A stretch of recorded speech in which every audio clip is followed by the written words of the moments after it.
saga en sem betur er nú búið að gleyma svona mestu af því sem gerist fyrir á ævinni. En ég er sem fæddur uppalinn á Ísafirði og átti 2 bræður og þar gengum við bara þennan venjulega skólaveg, barnaskólanum, gagnfræðaskólanum og landspróf og mistum nú frekar ungi foreldrana, þannig að við vorum eiginlega alveg upp sjálfur eftir það. En af því við erum nú að tala hérna stjörnufræði þá langar mig að segja frá því hvernig ég fékk áhuga á þeirri grein. Og það er eiginlega mjög skýrt í mínu minni eftir öll þessi ár.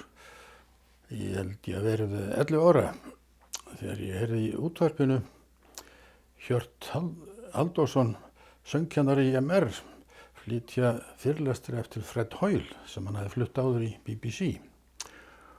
Og svo kom þetta út í bók bara seinna á því ári, 1951 minnir mig. Og ég var hérna á 12 ári, bara að kviknaði ekki mér við að lesa upprunn á eðli alheimsins eftir Fred Hoyle, eins og hún hét í þýðingu Hjartar. Og síðan hef ég haft þennan áhuga, sérstaklega á heimsfræði hlutanum í stjörnufræðinni. Hef eiginlega ekki komist út úr því síðan. Og ég var eiginlega viðurkenna það fyrir þér Einar sem ert nú vel að þér í nútíma heimsfræðikenningum að ég er enn með kenningu Fred Hoyles í eftirlæti. Svona ég var erfitt með að losna út úr jafnstöðukenningunni sem ykkur þykir hún sennilega algjörlega úrelt í dag. En Fred Hoyle var bara svo skemmtilegur, það er eiginlega ekki hægt að slíta sig frá hans hugmyndum. En eftir þetta, eftir svona 12 ára aldurinn, þá var nú ekki mikið stjörnufræði í kringum mig. Það var nú ekki mikið minnst á þetta í gagnfræðaskólanum á Ísafirði. En þó voru til bækur sem ég las mjög vandlega. Önnur var Undur veraldar, svona greinasafn, þýddar greinar og meðal annars hafi Dr. Trausti þýtt þar nokkra kafla, bæði kafla eftir Kópernikus og Galileo og margt fleira. Og þarna var líka talað alls konar önnur raunvísindi og meðal annars efnafræðibyltinguna sem var að eiga sér stað á þessum árum. Og mér datt með þessi hug einhvern tíma að fara að læra efnafræði í Þýskalandi. Einhverjum ástæðum fékk ég þá hugmynd í kollinn. En sem sagt, stjörnufræði var ekki fyrirferðar mikil nema þetta ég las þetta. Og svo var önnur bók sem er nú ennþá eldri. Þessi bók Undur veraldar kom út 1945. Það var efnisheimurinn eftir Björn Franzson sem kom út 1938. Hana las ég mjög vandlega aftur og aftur. Og mér fannst hún vera vel skrifuð og bara fór þarna yfir eðlisfræðina, bæði sögulega og fræðilega. Og þar var svolítið minnst á stjörnur, sólkerfi náttúrulega og bæði gamlar hugmyndir og nýjar. En þó man ég ekki eftir að þar hafi verið minnst á Hubble, þessi útlenstu alheimsins. Og þó kemur bókin út löngu eftir að sú uppgötvun er gerð. Nú svo nokkur seinna þegar ég er nú búinn að taka landspróf fyrir vestan og kominn norður á Akureyri í menntaskólann, þá kom út bók sem var mikill fengur. Það var Heimurinn okkar. Geysilega stór bók og þung með mörgum litmyndum. Gefur þetta Almenna bókafélaginu, mikið afrek að bara koma þessu út. Þetta var náttúrulega þýdd bók. Og ég man sérstaklega eftir að ég heillaðist af lýsingunni á sköpun sólkerfisins í þeirri bók. En hún fjallaði náttúrulega margt fleira en stjörnufræði þessi bók. En þegar hún kemur út þá er reynda komin norður. Og þar er nú ekki mikið á stjörnufræði að segja fyrr en bara í 7. bekk menntaskólans. Þar var stjörnufræði skyldugrein í stærðfræðideild eins og í hinum menntaskólanum. Þar vaknaði nú þessi áhugi á stjörnufræðinni og Skarphéðinn Pálmason sem ég þekki nú orðlega, hann kenndi þetta. Hann var nú svona frekar óframfærinn kennari en Skarphéðinn en mjög góður að mínum dómi, mjög vandvirkur og þetta var eiginlega eina grein sem ég bara undirbjó mig fyrir hvern einasta tíma.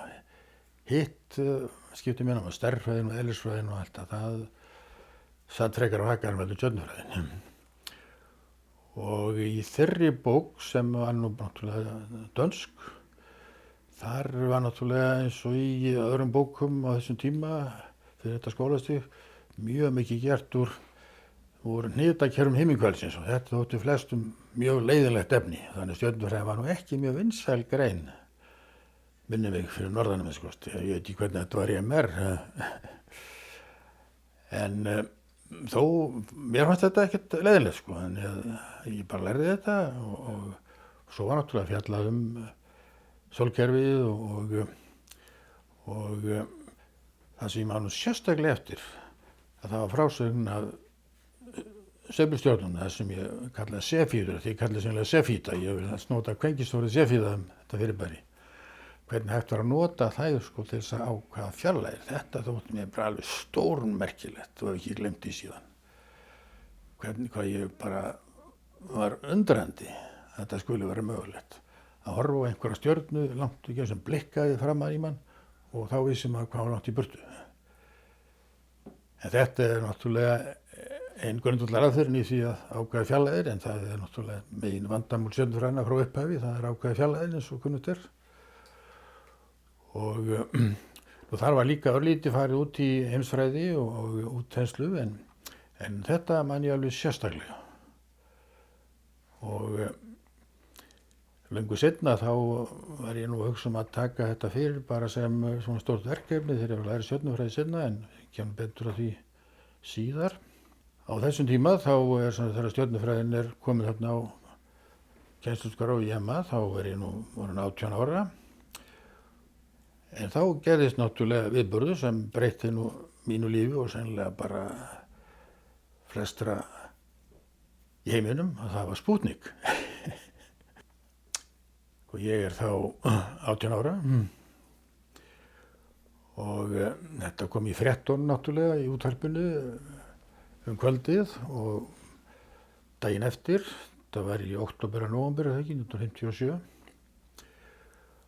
Og þá stóð heimsbyggðin náttúrulega undinni að þessum tíðindum og þá var þetta hundómerkilegur hnöttur sem var skotið á loft. Ég ekkert annað að pípa bara eins og vekjaraklukka eitthvað svoleiðis. Mældi saman og ekki neitt minni mig. En bara þetta afreka sem menn hafði dreymt lengi alveg frá bara Dögun Newton að skjóta upp gerfinetti bara nægilega hraða. Það var náttúrulega kraftaverk, svona tæknilega séð. Og við vorum þarna bara morgunin eftir í tíma Jóni Hafsteini sem kenndi okkur bæði stærðfræði og eðlisfræði og hann var náttúrulega fljótur að reikna út lausnarhraðan með því að setja upp náttúrulega einhverju efni og hilda hana með tilheyrandi aðferðum og þetta átti ég eftir að rifja upp með sjálfum mér aftur og aftur seinna veturinn og þetta tvennt, það að segja geimferðakapphlaupið sem þá var að skella á og Sefíðurnar, það hefur verið svo mjög ofarlega í mínum huga bara síðan. En svo gerist nú ekkert sérstakt annað minni mig á þessum árum. Ég held að var maður glugga í svona eitt og þetta en ekkert mjög skipulega. Og svo tek ég bara stúdentsprófið þarna vorið 1958, þá var ég sem þetta á 19. ári og fer þá að hugsa náttúrulega framhaldsnám. Hafði frétt af því að það væri góðir skólar í Stokkhólmi og þetta ætti ég að sækja þar. Og þekkti nú einhverja sem höfðu verið við nám í Stokkhólmi, ekki endilega í verkfræði, en hafði heyrt af Guðmundi Pálmasyni, jarðeðlisfræðingi sem nú löngu dáinn reyndar, bróðir Skarphéðins reyndar. Og ég einfaldlega bara hringdi hann og vildi fá að tala við hann það sem hann hefði lært í Svíþjóð.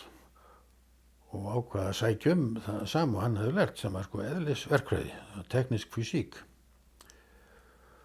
Og svo kom það reyndar í ljós seinna að við vorum báðir í Purdue University í Bandaríkjunum. En það er löngu seinna bæði fyrir hann og mig.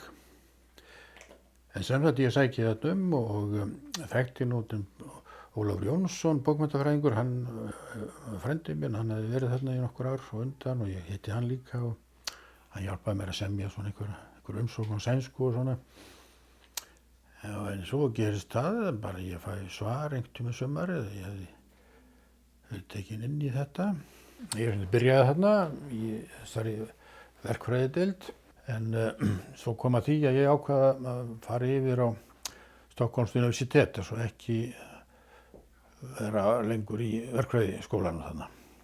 Og þar fór ég að læra hreina stærðfræði sem ég var enda búinn að gera áður á hinum staðnum og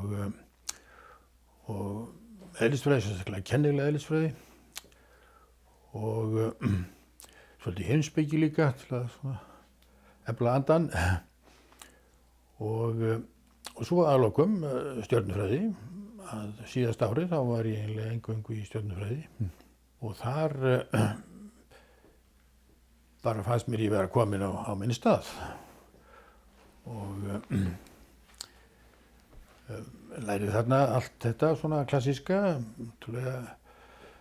sfæriska stjörnufræði og celesta mekaník og stjarneðlisfræði. Nú þarna voru mínudómi ágætir kennarar. Þarna var nú prófessor mjög lengi, Bertil Lindblad, sem var nú heimsþekktur á sínum tíma. En hann var nú orðinn gamall maður þarna og hættur að kenna, en þó hann prófaði menn. Þannig ég fór með þessi munnlegt próf hjá honum. Svona bara haustið áður en ég kom heim. Og þetta nú dálítið svona viðburðarík ár. Þarna upp á 1960, geimferðirnir að byrja og kapphlaup á milli Bandaríkjanna og Sovétríkjanna. Og það sem var þá sérstaklega gerast var til dæmis að taka myndir af tunglinu, bara frá gervihnöttum og að lenda á tunglinu og svolítið kapphlaup í því milli þessara stórvelda. Og þetta ár sem ég lík námið þarna 1963, þá verður stór viðburður sem hefur haft áhrif á mig síðan, að það uppgötvun dulstirnanna, eða kvasarana. og áhuga á þeim ekki losna við síðan. Svo gerist það þarna sumarið þegar ég svona í það venjulega námi að ég fæ bréf frá Þórarni Björnssyni, skólameistara Menntaskólans á Akureyri. Og þá vantaði þær kennara í raungreinum og ég hefði ekkert látið mér þetta í hug að fara út í það þá. En var náttúrulega svona á vissum tímamótum svona, var búinn að vera þarna í 5 ár og bara hefði ekki efni á að vera lengur, þannig ég bara ákvað að þykja þetta búið Þórarins að vera kennari þarna haustið. Nú þá var Skarphéðinn sennilega að fara í suður í MR og það vantaði eiginlega mann í hans stað eða annara sem höfðu líka störfum, þannig að ég bara dríf mig heim og fer norður og kenndi þar næstu árin. Og þegar ég svaraði Þórarni og ákvað að þykja þetta boð, þá setti eitt skilyrði: ég vil fá að kenna stjörnufræðinni í 7. bekk og hann samþykkti það. Og þá hafði hann ekki orðið meiri framfæri en svo á þessum tíma sem ég verið burt að það var sama kennslubók ég hefði lært sjálfur í MA. Þannig að þetta var nú tiltölulega auðvelt að byrja. Og áfram þótti nemendur þetta ekkert skemmtilegt að læra öll þessi hnitakerfi á heimikvælinu. En ég reyndi nú að koma einhver aður að minni mig svona eftir bestu getu. Og svo þarna mikið að gera náttúrulega, að sérstaklega í tunglrannsóknunum, og ég man eftir að ég pantaði stóra ljósmyndi frá Ameríku af tunglinu, það sem Bandaríkjamenn höfðu tekið og hélt svona í samvinnu við Raunvísindafélagi í skólanum, svona sýningu með þessum tunglmyndum og svo nokkrum árum seinna þá héldum Helgi Hallgrímsson, náttúrufræðingur, ennþá stærri sýningu í Náttúrugripasafninu á Akureyri, en Helgi var mjög áhuga samur stjörnufræði og reyndar öll vísindi og þar var ég með einhvers konar kynningu á tunglinu og sérstaklega hefði ég áhuga á kenningum um uppruna tunglsins og er svona enn að velta því fyrir mér eins og margir aðrir. Og svo dulstirnin, að ég hélt líka einhvers konar málstofu dulstirni bara upp í menntaskóla og reyndi þá að taka saman það sem hafði gerst á þessum árum frá 1963, þetta var sennilega 1966 eða 66 eða 6 frekar. Og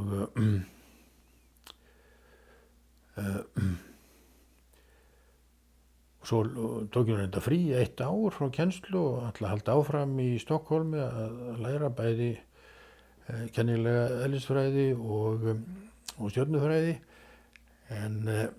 og var eiginlega búinn að fá útluta verkefni einmitt sefíðurnar en svo var ég bara peningalaus og fór heim eftir 1 ár, hélt áfram að kenna í MA og var þar í líklega 4 ár í viðbót en þá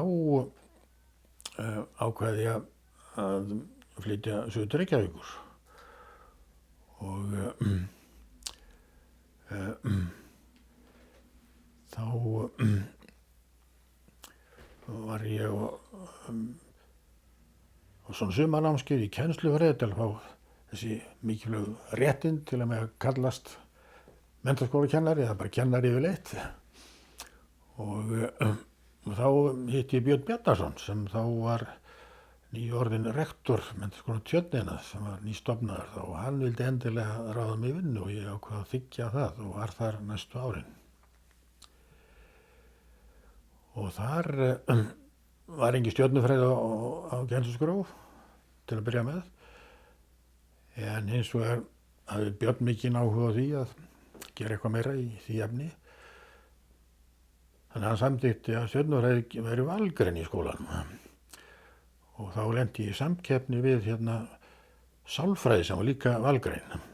Þar var kennari þekktur stundaleiðtogi Geir Vilhjálmsson sem þið munu örugglega eftir, það ekki. Og það merkilega gerðist, það hafði dálítið margir meiri áhuga á stjörnufræði heldur en á sálfræði. Þannig ég tók eiginlega nemendur frá Geir þannig fyrsta árið. Og svo gerist það með tímanum að stjörnufræði var eiginlega orðin skyldugrein í MT, mennskólanum Tjörnina, og svo senna í MS þegar hann fluttist þangað inn í Sund. Og það var mörgu leyti mjög skemmtilegt, þarna voru mjög áhugasami nemendur, þannig við lásum einhverja léttar bækur, til dæmis nota ég stuðið sér mikið við stjörnufræði rimfræði sem Þorsteinn Sæmundsson tók saman, sem er svona eiginlega uppfletti bók, stafrófsröð, menn mjög góðir textar svona þar inn á milli og svo lásum bara greinar úr Scientific American og svoleiðis og nemendur héldu einhverja svona fyrirlestra upp úr því, svona hluti af námskeiðinu.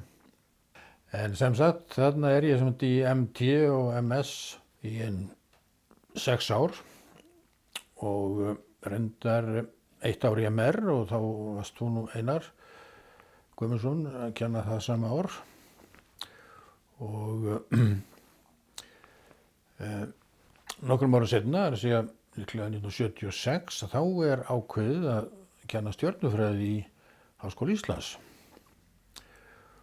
og þá lá náttúrulega beinast við að kennarinn yrði Þorsteinn Sæmundsson, sem var eini maðurinn á Íslandi sem gæti kallað sig stjörnufræðing með góðri samvisku. En einhverjum ástæðum að þá vildi hann ekki taka þetta að sér, var mér sagt, og það var seinustu forvöð, þetta bara kenna þetta haustið og þá leit Örn Helgason til mín minni mig og hafði eitthvað frétt af því að ég hafði lært eitthvað í stjörnufræði í Stokkhólmi og spurði hvort ég geti hlaupið hérna í skarðið fyrir Þorstein. Ég var nú á báðum áttu því að ég hafði nú að gera náttúrulega annar staðar heldur en þetta og þar að ekki var þetta ekkert vel undirbúið. Kennslubókin var ekki til, það var ekki sannlega búið að panta en hún var ekki komin. Það vil svo til að ég átti eintaka af þessum bók þegar þau ákveðið að kenna. Bók eftir Smith og Jacobs sem þið kannist nú örugglega við líka. Svo það sem ég gerði þá til þess að leysa þennan vanda, ég hamaðist við að ljósrita svona fyrstu blaðsíðuna í bókinni til að nemendur hefði eitthvað í höndunum. Þangað til bókin kæmi og það líður örugglega margar vikur þangað til það gerðist. En einhvern veginn þá lauk þessu námskeiði og það var þarna hópur nemenda, ekki margir, hvort kannski 10 manns eitthvað svoleiðis, ég man það ekki alveg. Og þarna voru áhugasami nemendur, minni mig, og sumir svona vel þekktir. Ég man sérstaklega eftir Ágústi Guðmundssyni, jarðfræðingi, sem hafði verið nemandi minn í MT áður og þá var hann kominn mikinn áhuga á stjörnufræði og bað mig að benda sér á leið til að kaupa stjörnukíki úr útlöndum og hann bara gerði það og hefur síðan haft mikinn áhuga og kenndi þetta meira að segja líka inn í MS og skrifaði kennslubækur sem voru alveg nothæfar, minni mig. Og svo gerist það bara árið eftir að það vantaði líka kennari í stjörnufræðinni, þannig að ég tók að mér að kenna þetta í annað sinn. Þá var reynda fluttur norður til Akureyrar og hefði nú að gera það náttúrulega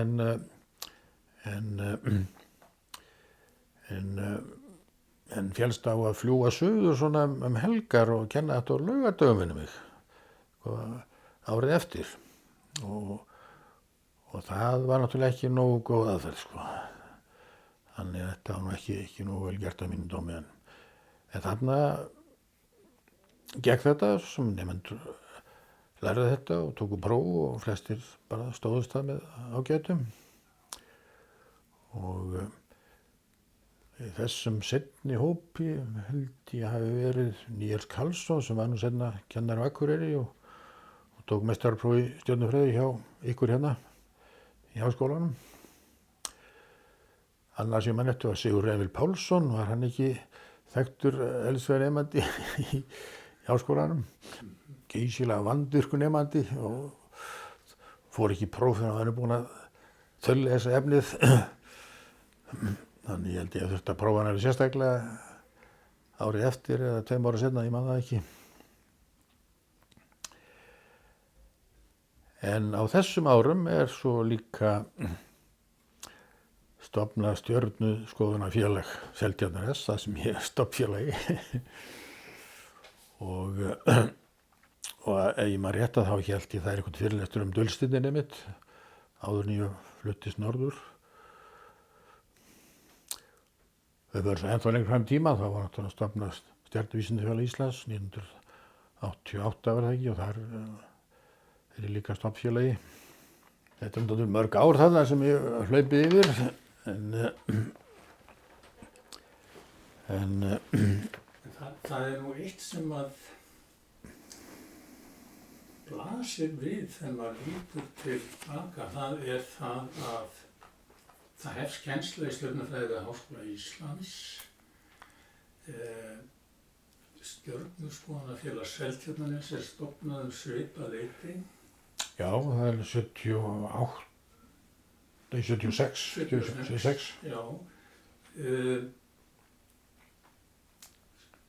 Þar er keyptur sjónauki og settur upp hvolfak, Já, það frumkvæði heimamanna, ef svo má segja. Og var ekki svipað leyti keyptur sjónauki til háskólans sem var Jú. notaði við kennsluna. hann var upp á þæki á Árnagarði Já, og ég notaði hann svolítið með nefndum mínum, sko bæði í MT eða MS og svo aftur í háskólanum. Og fekk nú ágætis menn með mér í það, Grétar Ívarsson sem var geysilega áhugasamur já. stjörnufræðinemandi. Varst þú var við þennan anda? Þetta er dálítið sérkennilegt, þetta gerist svona, er það Þorsteinn Sæmundsson sem er svona hvetjandi á þessum árum? Eða eitthvað í umhverfinu annað, eitthvað útlenskt sem mannst eftir að það gerst? Ég get nú bara ekki svaraði, sko. Þorsteinn Sæmundsson þekkti ég nú eiginlega ekki á þessum tíma. Ég hitt hann örsjaldan. En ég var náttúrulega þakklátur honum fyrir að semja þessa góðu bók, sko, Stjörnufræði rímfræði, sem var svona eiginlega uppflettirrit sem seldist upp því að það var svo mikið nemendur í MD sem keyptu þetta, bara byrðirnar kláruðust þarna á nokkrum árum, minnir mig. Það tók hún náttúrulega góði menn við þessu seinna. Ég var þarna sem þetta í 2 ár með þetta og fekk þá ýmsa með mér, sko. Þorsteinn Sæmundsson kom og hélt fyrirlestur almanaki til dæmis og ég fekk menn eins og Ágúst Guðmundsson og Grétar Ívarsson til að sjá stjörnuskoðun, meðal annars upp á þakki á Árnagarði sem ég fór með nemendur. Og á þessum árum að þá vorum við líka að halda námskeið, var það ekki? Þú, Einar og ég og fleiri á vegum félags- og raunggreinakennara, var það ekki? Og ég var líka með námskeið í Kennaraháskólanum fyrir þá starfandi grunnskólakennara. Það var í 1980 minnir mig sem það var. Og við héldum örugglega 2 námskeið, var það ekki? Bæði í endurmenntuninni, var það ekki, fyrir framhaldsskólakennara. 1977. Já, og aftur líklega 87. Þannig við reyndum að gera ýmislegt, bara ég og þú og fleiri, var það ekki, á þessum vettvangi.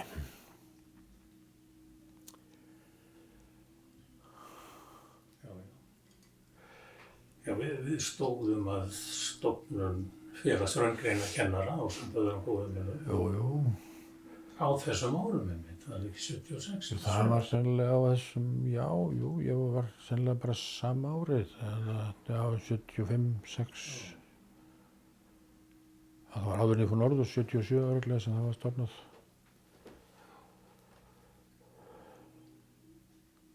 Það er ekki Björn Búi með þér í þessu? Efnafræðikennari. Jú. Guðmundur Arnlaugsson kom líka að þessu, man ég. Já. Hann var reyndar ekki í stjórninni, en ég man að hann hjálpaði við að semja lögin. Já. Gott að vita til hans. Já, áður en lengri haldið þá langar með að rifja upp eitthvað örlítið frá MA til að fá svona samhengi í þessa sögu. Sko, ég byrjaði þarna að kenna sem þetta á 7. áratugnum og þó að það sé að vísu langur tími liðinn frá því að stjörnufræðin byrjaði, sko, í MA, en það var nefnilega á 4. áratugnum og þá voru þær náttúrulega merkilegi kennarar, Steinþór Sigurðsson og Dr. Trausti Einarsson.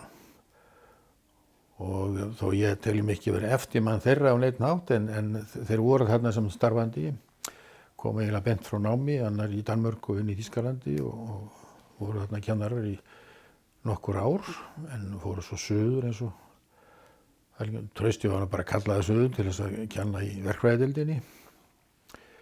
Og svo komu þarna og eftir merkikennar, Dr. Sveinn Þórðarsson var þarna löngu á undan mér og svo merkilegi kennarar sem var til með að nefna Guðmundur Arnljótsson og Björn Bjarnason. Þeir kendu viski lengi í Emma en samt þeir voru þarna og mörkuðu ákveðin spor og verður seinna náttúrulega þekktir og frægir kennarar hérna fyrir sunnan.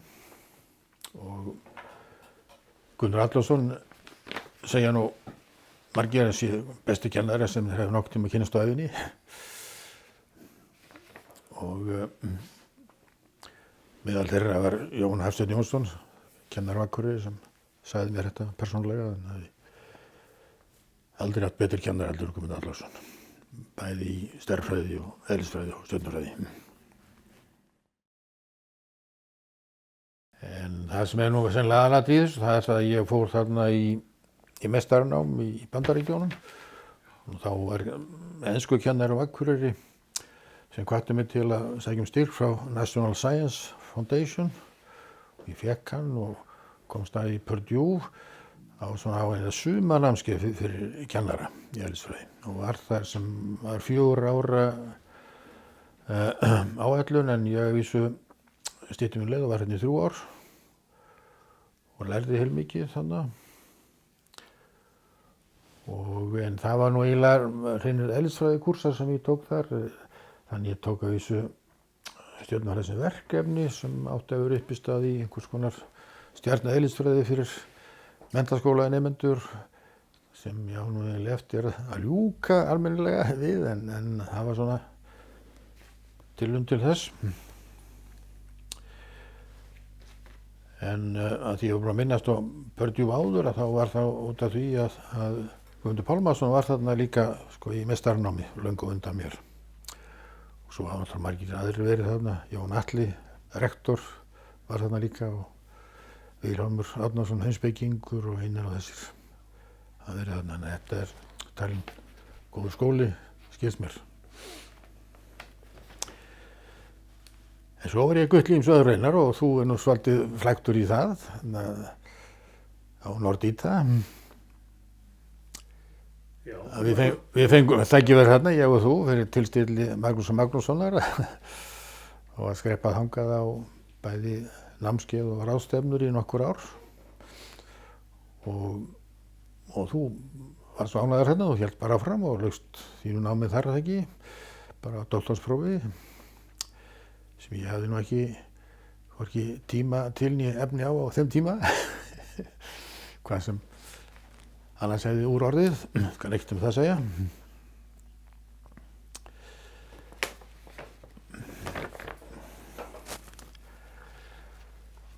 En svo gerist það annað þarna líka eftir ég er búinn að vera þarna við Purdue, sko að þá fæ ég svona ársleyfi frá kennslu eins og menntaskólakennarar áttu rétt á þessum árum og kannski enn. Og fór til Gautaborgar. Og þannig það var líka því að kona mín þáverandi, hún var hjúkrunarfræðingur og fór þarna í meistaranám í Nordiska Helsuvårdshögskolan og ég ákvað bara að fara með henni og taka svona námskeið þarna í bæði á Chalmers tekníska högskóla og eins á Göteborgs universitet.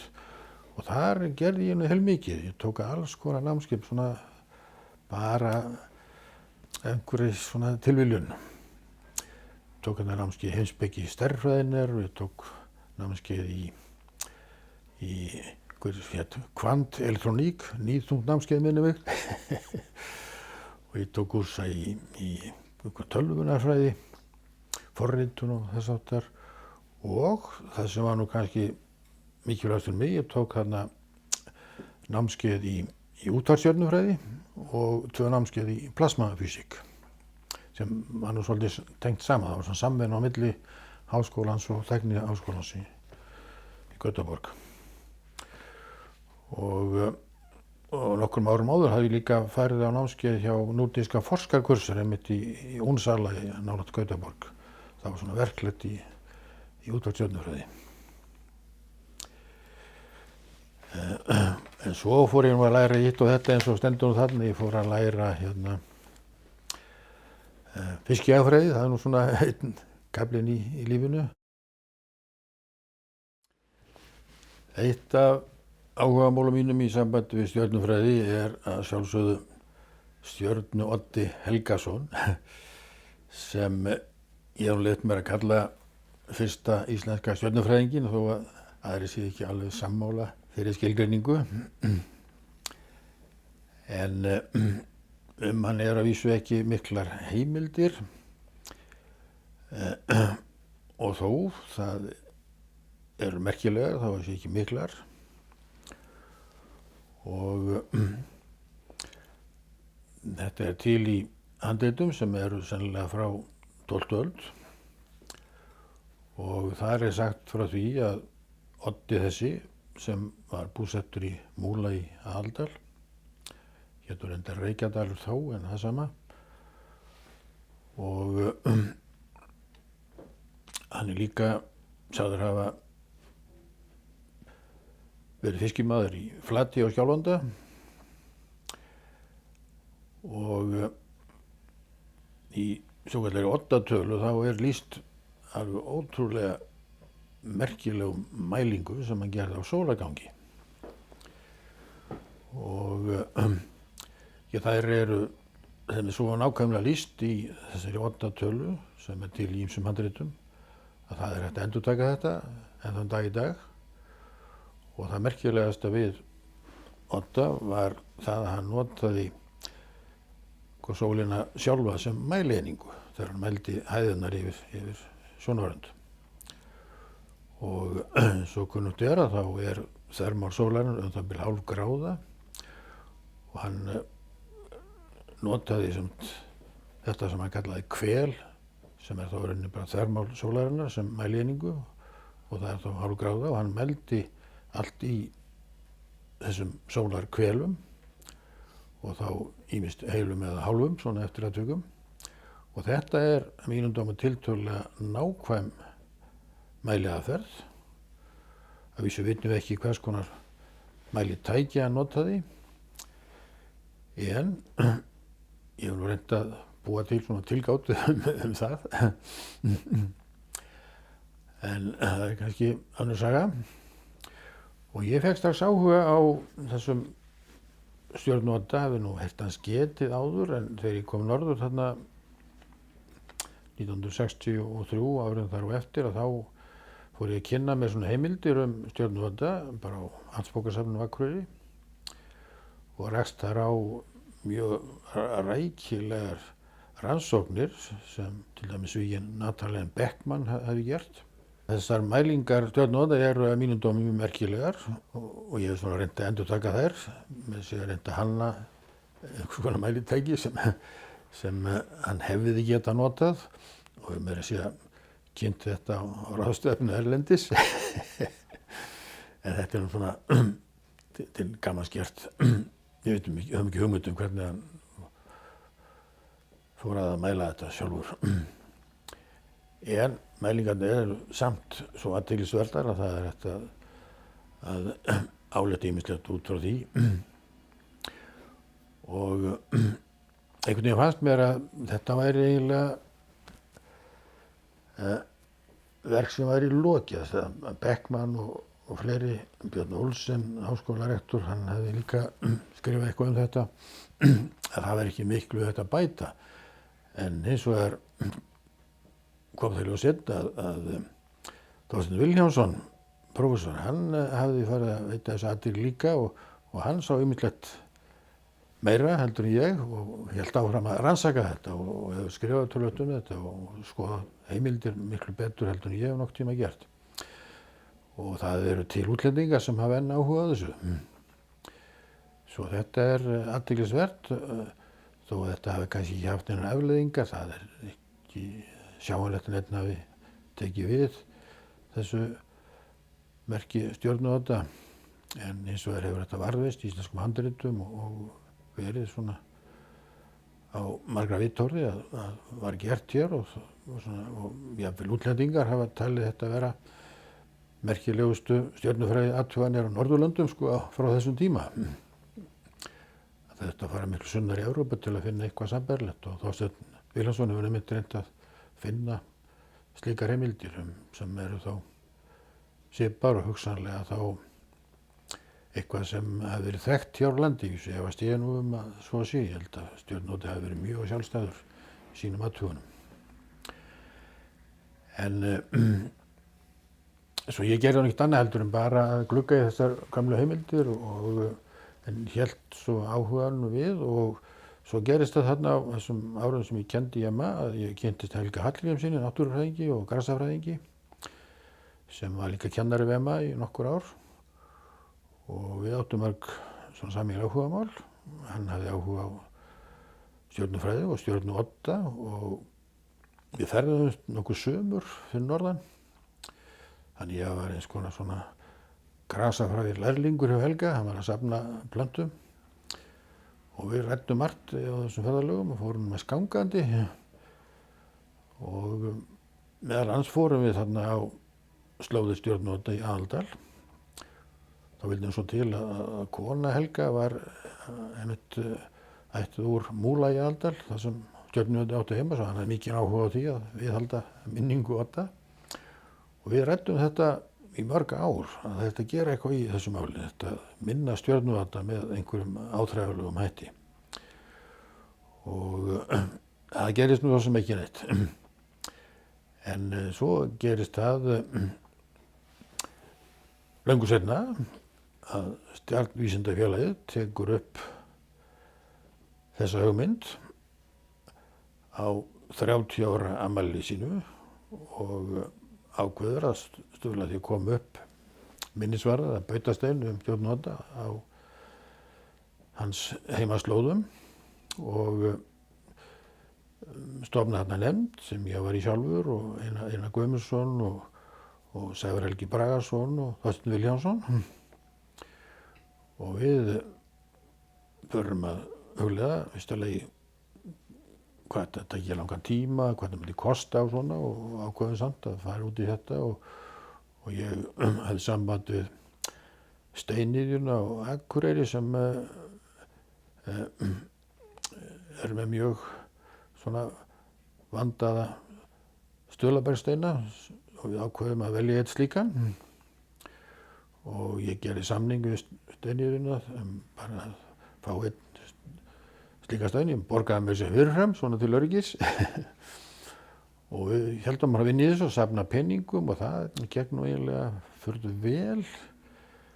Þá fengi nú ekki allstaðar jákvæð svör en það skipti nú ekki máli. Það tókst að lokum að safna saman 1 milljón króna og mest af því fór nú í þennan bautastein og fengum svo í lið með okkur svona grafískan hönnuð til þess að búa til bæði mynd og svona letur á steininn og þetta tókst vonum framar og verkinu lauk þá bara í fyrra á sumarsólkvörum og þá var þessi steinn afhjúpaður og var valinn staður á Grenjaðarstað. Það var nú ekki við sem völdum hann, heldur voru heimamenn, það er að segja bóndi hérna í sveitinu og prestur, þeir tóku að sér að velja steinum stað, þarna rétt við byggðasafnið á Grenjaðarstað. Nú sem við vildum hafa hann annar staðar, það skiptir ekki máli nú orðið, þetta er held ég góður staður á mínum dómi. Og þar héldum við þá líka málþing með ýmsum fyrirlesturum og það er til ágætis heimild á netinu það sem þar var gert. Og Einar Guðmundsson hefur haldið utan þökk sé honum. Og ég hef svona reynt sjálfur svolítið að kynna stjörnuodda bæði á Akureyri. Ég hef haldið þær einhverja svona fyrirlestara bæði í Stjörnuoddafélaginu sem var stofnað þarna 2010 og reyndar erlendis líka. Ég fór á ráðstefnu í Kiruna í Svíþjóð fyrir nokkrum árum og kynnti þar það tilgátu mælitæki stjörnuodda sem við nú ekkert hvort aðrir taka mark á. Ég hef enn hug á því að smíða þetta tæki og helst að gera það þá stærra heldur, að hugsa mér í upphafi til að sýna fram á hvað þetta er merkileg aðferð og hvað hún getur verið nákvæm yfir aðstæðið. Og ég er enn að hugleiða hvernig ég get gert alvöru úr þessu. En þetta stjörnunótafélag sem var stofnað 2010, það hefur haldið nokkur málþing sem ég hef nú svona unnið dálítið að. Fyrst 2010, það var nú í tilefni af stjarnfræði árinu 2009, við vorum ára á eftir fyrir norðan og þar fengum við marga góða fyrirlesara. 2016 héldum við svo annað málþing sem í tilefni af afstæðiskenningunni, afmæli hennar, þar vorum við líka ára á eftir. En það tókst líka furðu vel, þar fengum við ágætis fræðimenn norður til að tala ekki um stjörnunóta beinlínis, heldur bara sín sérsvið. Þorsteinn Vilhjálmsson kom og Jakob Ingvarsson og ýmsir fleiri. Og í þetta hefur nú eiginlega tíminn farið núna síðustu árin að vinna að þessu stjörnunóta verkefni sem ég held að hafi bara tekist sæmilega. Ég vil ekki orða það öðruvísi en svo. Það er aðrir að meta það á sinn hátt. En þetta er þá svona endirinn á mínum stjörnufræðiferli. Það er þessi stjörnunóta minnisvarði og stjörnunóta málþingi sem margir aðrir náttúrulega stóðu að með mér.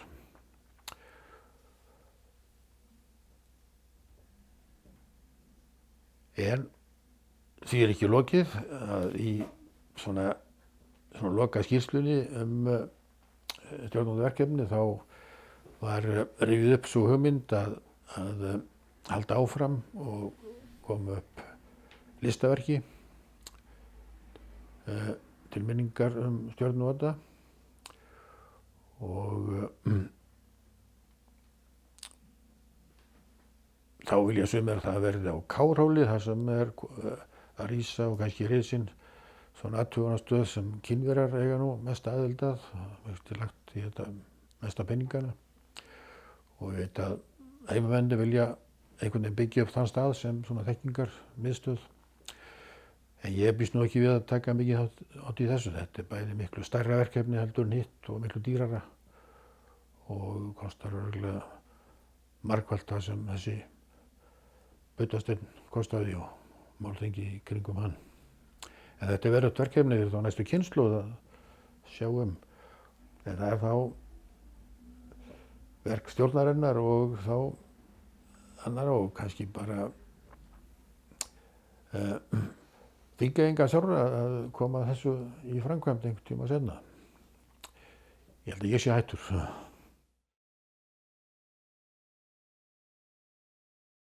Já, ég ætlaði nú að spyrja þá kannski, þú kemur hérna heilmikið að stofnun háskóla á Akureyri. Þú kannski segja svolítið frá háskólanum allra fyrstu árum hans. Já, það er vissu of mikið sagt. Ég hef komið að stofnun skólanum því þá er ég enda búsettur í Reykjavík. En það vissu einhvern tíma áður, þegar það var til umræðu fyrir norðan, að ég var beðinn álit á hugsanlegum háskóla á Akureyri. Og það fór svo fyrir einhverja nefnd sem starfaði þarna árinu undan. En skólinn sem er stofnaður, Háskólanum á Akureyri, 1987, en þá er ég búsettur í Reykjavík en kem að vísu norður árið eftir. Og kenni þá svolítið bara sem stundakennari þarna í 2 ár. En svo er ákveðið að stofna þarna sjávarútvegsdeild. En skólinn byrjaði reyndar bara með einhverri rekstrarfræði. Og þá er auglýst staða kennari í stærðfræði við þessa nýju sjávarútvegsdeild. Og ég var þá kennari við Menntaskólanum á Akureyri. En svona var hann svolítið svona þreyttur á því og ákvað að sækja og fekk þessa stöð. Það var nú sennilega ekki margir sótt held ég. Vissi nú aldrei meira það en ég samt ráðið þarna. Svona mjög til bráðabirgða og svo reyndar fast ráðin líklega bara árið eftir. Og þetta þá áramótin 89-90. Þannig að deildin byrjaði samt á vormisserinu 1990. Og þar bara geri ég það sem til stóð að kenna þarna stærðfræði greiningu sem hefur nú lengi þværst fyrir háskólanemum í ýmsum skólum og deildum. Og þá þegar búið að einhver nefnd búin að ákveða eiginlega 4 ára áætlun þetta nám í sjávarútvegsfræði sem var að norskri fyrirmynd. Það sem háskólan í Tromsø í Noregi var svona það sem miðað var við. Og á 4. ári í þessu námi þá á að vera fiskjafræði sem sérstakt námskeið og stærðfræðin var nú meðal annars undirbúningur undir slíkt námskeið.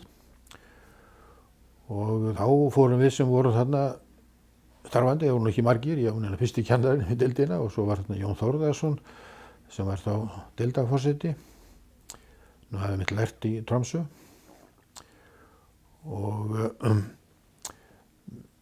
ég sá fyrir mér að það þyrfti einhvern veginn að hugsa fyrir þessari fiskjafræði á 4. ári og fekk sjálfur áhuga á þessu, fór að lesa eitthvað þetta og eitthvað sem Gylfi Þ. Gíslason hefði skrifað til dæmis. Og svo held ég, Einar Júlíusson, að ég hafi hlustað á þig halda fyrirlestur fiskjafræði á einhverjum fundi eða hugsanlega á eðlisfræði þingi sem voru haldið þarna annað hvert ár. Og ég fór líka manni á svona norrænt þing raungranakennara, þessi stærðfræði, eðlisfræði, efnafræðikennara í Danmörku og þar var líka verið að tala einmitt svona fiskveiði líkon. Og svo fór ég á fyrirlestara og námskeið hjá Hafró, þar var til Rögnvaldur Hannesson var hér tíður gestur á þessum árum sem var fiskjafræði prófessor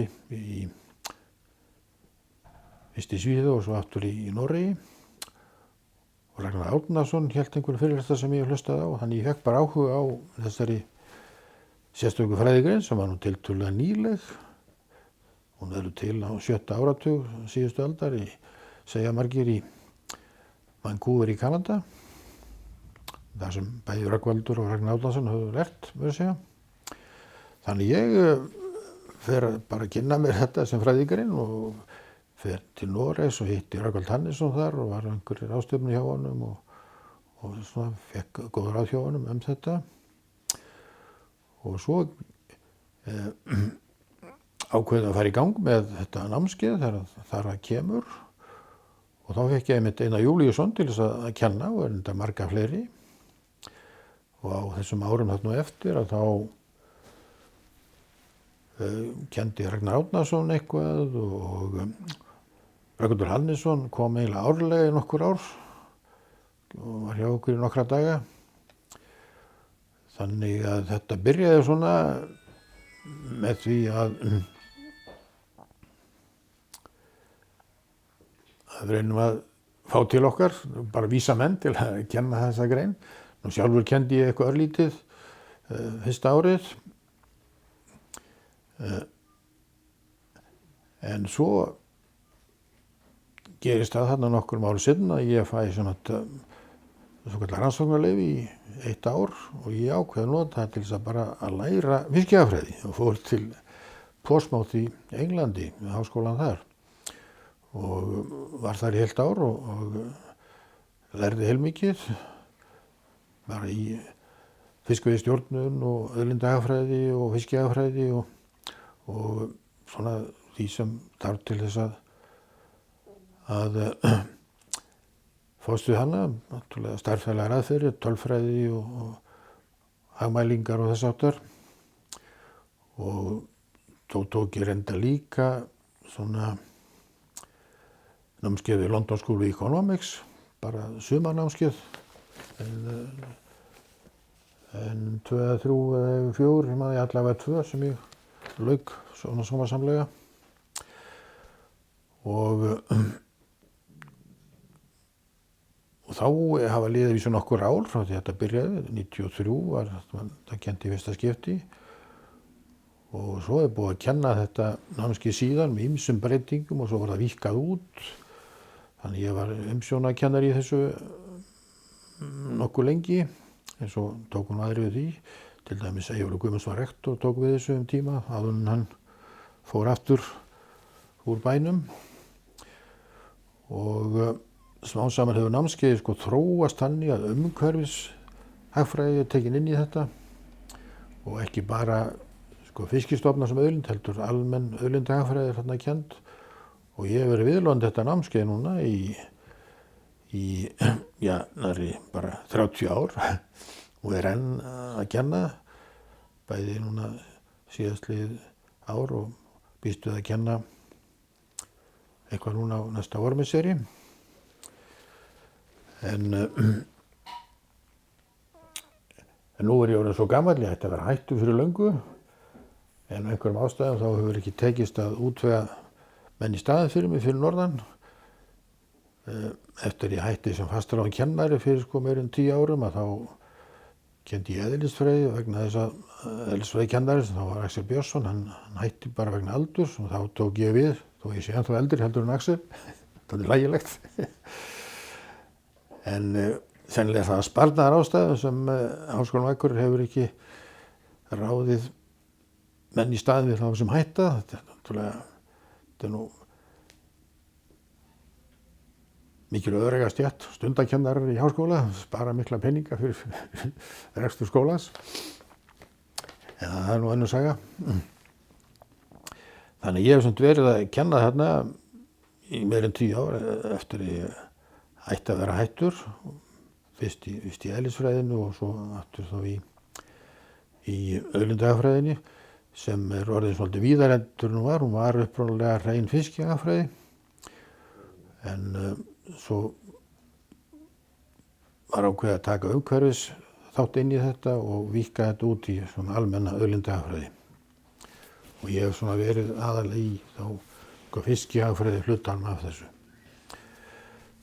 En það tókst nú að ráða kennari í eðlisfræðina eftir nokkur ár og eins í fiskihagfræðinni þá var auglýst ár eftir ár en án árangurs, þangað til í fyrra þá var ráðinn svona maður á miðjum aldri frá Víetnam sem hafði lært bæði í Tromsö og Esbjerg í þessum fræðum og hann byrjaði samt í fyrra og ég ætla að vinna svolítið með honum í vetur, en það fer nú kannski að styttast í að ég hætti þessu stagli, þetta er satt að segja. En það sem ég gert í þessari grein er nú ekkert svona mjög mikið af vöxtum. Ég hef verið að fást við svona fiskveiði líkön og reynt að kynna þau á ráðstefnum og þetta er nú svona ekki mikið af vöxtum, en ég hef svona áhuga sérstaklega á norsk-íslensku síldinni sem kölluð er og því að hrun hennar á sínum tíma á 7. áratugnum er náttúrulega skólabókardæmi um ofnýtingu fiskistofna og lélega fiskveiðistjórnun. Þannig að henni var næstum útrunnt, bæði vegna veiða okkar Íslendinga og Normanna og Rússa og fleiri sem eltu síðustu síldarnar, satt að segja. Þannig að það voru ekki margar eftir þegar það var loksins ákveðið að hætta þessum veiðum. Og þetta er eitthvað sem menn hafa lært á og það tók að vísu 20-30 ár að byggja stofnun upp aftur en hann er í sæmilegu standi núna. Og þetta er nú svona sá stofn sem ég hef haft mestan áhuga á. Svo hitt sé líka stór mál náttúrulega hvernig á að stjórna öðrum stofnum, ekki síst náttúrulega þessum stærstu verðmætustu, bæði þá botnfiskum og uppsjávarfiskum. Og þó að blandist pólitík inn í þetta, þá það ekki í mínum huga vafi að fiskistofnar eru sameign íslensku þjóðarinnar. Og enda stendur það í lögum sem menn eru hættir að taka mark á nú orðið.